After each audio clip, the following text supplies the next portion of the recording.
¿Qué tal? ¿Cómo les va? Antes que nada, quiero agradecer a Silvia Rato y a la licenciatura de Historia de la Universidad Nacional de Quilmes por invitarme a compartir con ustedes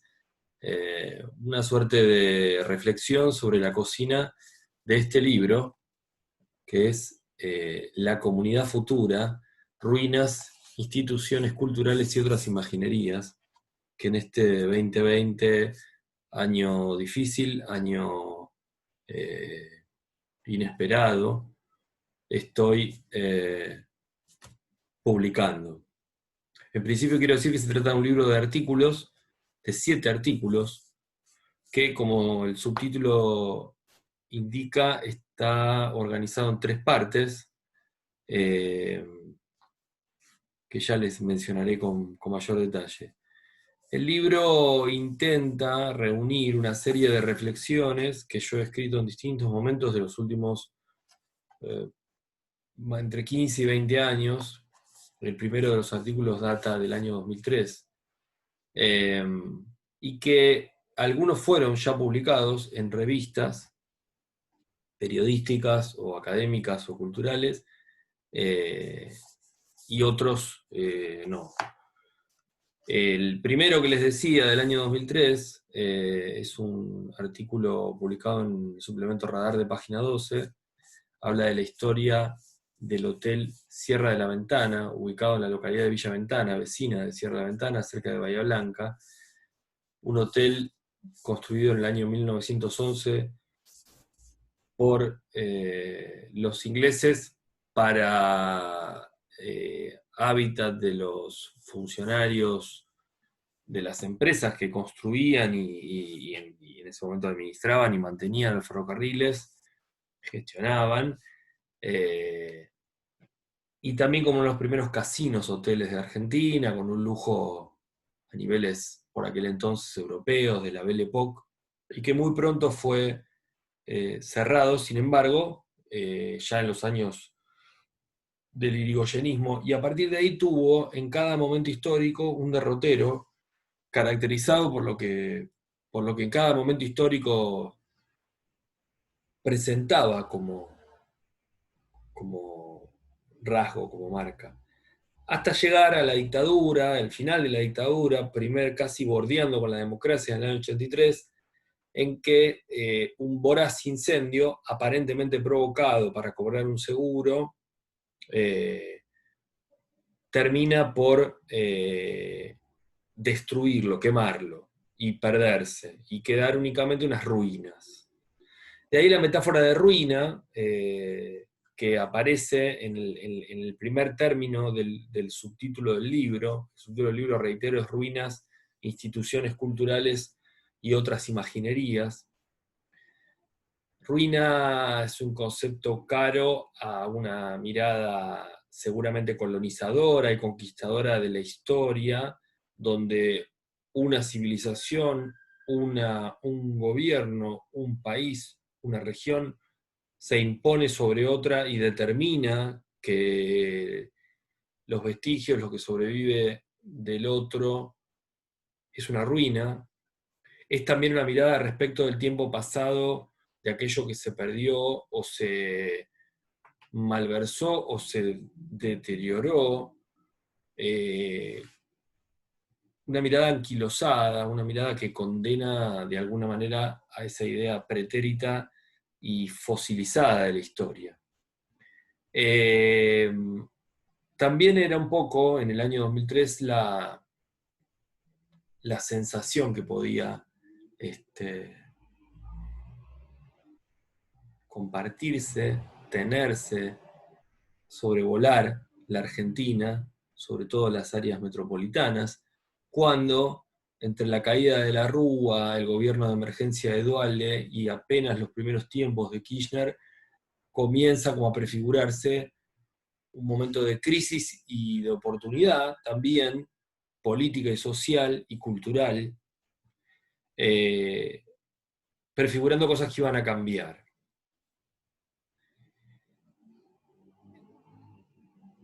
Esta primera parte del libro, que llamamos Ruinas, al pasar compone tomando un poco metafóricamente el término, otro artículo que habla de la militancia política de los años 80, lo que para mí se corresponde con mi adolescencia, y para los que hoy por hoy rondan los 50, formó parte de su convivencia con la primavera democrática, con la salida de la dictadura y los primeros años de la democracia, con aquellas militancias juveniles, una primera etapa que para algunas corrientes políticas se vio rápidamente opacada, alrededor simbólicamente de la Semana Santa del 87, cuando aparece como una sustitución de la movilización popular en aras de una suerte de educación, domesticación, edulcoramiento del sistema democrático y político, con el declive de Alfonsín y ese ingreso en la crisis que luego finalmente es económica, y como todas aquellas militancias o ilusiones o ingenuidades de esta generación posterior a la dictadura, en algunos casos hermanos menores de los desaparecidos, en otros sobrinos o hijos apenas ya de esa generación anterior que había sido, como se dirá después, diezmada. Y el tercer artículo que termina la primera parte, denominada Ruinas, es efectivamente un trabajo sobre cómo la figura de los familiares de las víctimas del terrorismo de Estado, con su trabajo paciente, creativo,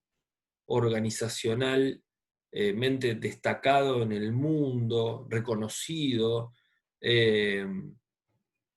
con un trabajo de estética y política muy fuerte a lo largo de las distintas etapas, hasta desembocar a mediados de los 90 en el surgimiento de Hijos, que son las agrupaciones de quienes,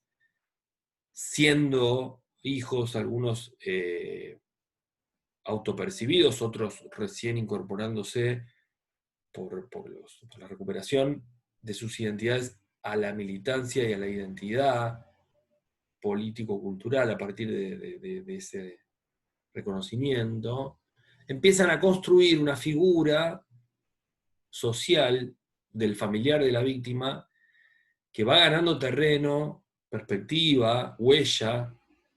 en la sociedad argentina, y que en algún sentido empieza también a tener diálogos con víctimas contemporáneas, del gatillo fácil, de ciertas violencias sociales, también de otro tipo de delitos, y va construyendo una estética, una política, un modo de intervenir. Aparecen por ahí esas situaciones de si no hay justicia y escrache. Una serie de tradiciones, entonces, que esta primera parte del libro alude como ruinas, edificios que quedaron en desuso, destruidos, militancias que quedaron en el camino en una temprana juventud, que no eran las mismas militancias de los 60 y 70. Y en tercer lugar, esta idea del descendiente, del familiar de la víctima, que de a poco empieza a configurar una identidad política que ya no es el familiar de una víctima, sino que es el de poco con la revalorización y la reconstrucción y la paciente elaboración de una memoria colectiva, a veces individual, a veces social, a veces organizacional, termina siendo este familiar el hijo de un militante político y muy pronto un militante político, él también. Entonces, en la segunda parte del libro aparece ya el nombre de instituciones culturales, que lo hemos puesto como subtítulo, y en esta segunda parte recojo algunas reflexiones sobre Plaza de Mayo, muchas de las cuales yo trabajé en mi tesis de licenciatura, la Plaza Política, usos políticos, cultura y comunicación en Plaza de Mayo a lo largo de la historia. En este caso me focalizo en algunas cosas ya del periodo peronista, de las madres de Plaza de Mayo, con la dictadura, y ya en los años de la democracia, y hasta llegar, y es donde aparece por primera vez nombrado más en plenitud el kirchnerismo. Con su momento, con sus dos momentos altos, que no es casualidad, suceden en el mismo año, que es los festejos del Bicentenario, en mayo del 2010, y el velatorio, las exequias de Néstor Kirchner en octubre del mismo año. En segundo lugar, el otro artículo de la segunda parte es Tecnología, Polo y Nación. Es un intento de pensar la cultura y la política durante el kirchnerismo, como aquellas discusiones alrededor de los monopolios de los medios de comunicación, la industria cultural en una era digital y global, cómo se discuten desde el Estado, desde la inversión pública en cultura, desde una revalorización de la idea de nación, que estaba inscrita en alguna medida ya en la crisis del 2001 y 2002, pero que cada vez empieza como más fuertemente. La revalorización también de la idea de lo popular, porque aparece un Estado que nombra como destinatario, como protagonista nuevamente a los sectores populares, haciendo política activa, generando alianzas, bloques, teniendo una política internacional latinoamericana que también recoge en sus aliados esta perspectiva. Y a estos temas se ven enlazando algunas de los enunciados del espacio Carta Abierta, que surge al calor del campo, algunas cuestiones que produce la posibilidad de discutir una ley de medios y su aplicación, y también lo que se entiende directamente y efectivamente como la acción pública del Estado en la ampliación de las políticas culturales, en calidad, en cantidad, en generar Canal Encuentro, el Centro Cultural Kirchner, Tecnópolis, Paca Paca, la ampliación del Inca, una serie de cuestiones que son a la vez presupuestarias y son también cualitativas, donde aparece una nueva idea de la ilustración popular, un montón de elementos, y que ya van configurando una posibilidad más empoderada de la política popular. En tercer lugar, el último término que yo tomo en el subtítulo del libro es imaginerías, y tiene que ver con una reflexión más reciente que yo produje a través de un posgrado que estuve realizando en Flaxo, y que tiene que ver con la posibilidad de pensar el patrimonio cultural desde una perspectiva cultural, comunitaria, social, desde una perspectiva, como dice el catalán Laurent Prats, de activación social. Y acá es donde yo creo que está el eslabón que reúne los artículos anteriores, es decir, la posibilidad de trabajar con el pasado en un museo, en un centro cultural, en un pueblo, en una institución grande y nacional, de un modo activo y en un diálogo permanente, llamando a ese pasado, invitando a ese pasado a que forme parte de este presente, que genere indicaciones, signos, huellas, iluminaciones, que ofrezca modos de interpretar el presente, que sea ese diálogo una contribución de ida y vuelta donde también el presente le puede ofrecer a ese pasado elementos de reinterpretación, a abrir un camino para pensar ese pasado que a lo mejor no había sido tenido en cuenta, y sobre todo y más que nada devolverle al pasado eso que Benjamin en su tesis de filosofía de la historia llama el instante de peligro en el que relampaguea el ángel de la historia, que es aquello que realmente vibró y generó una fisura, una grieta en su momento de un modo dramático y que permite entender y comprender y en algunos casos reinterpretar y quizás también actuar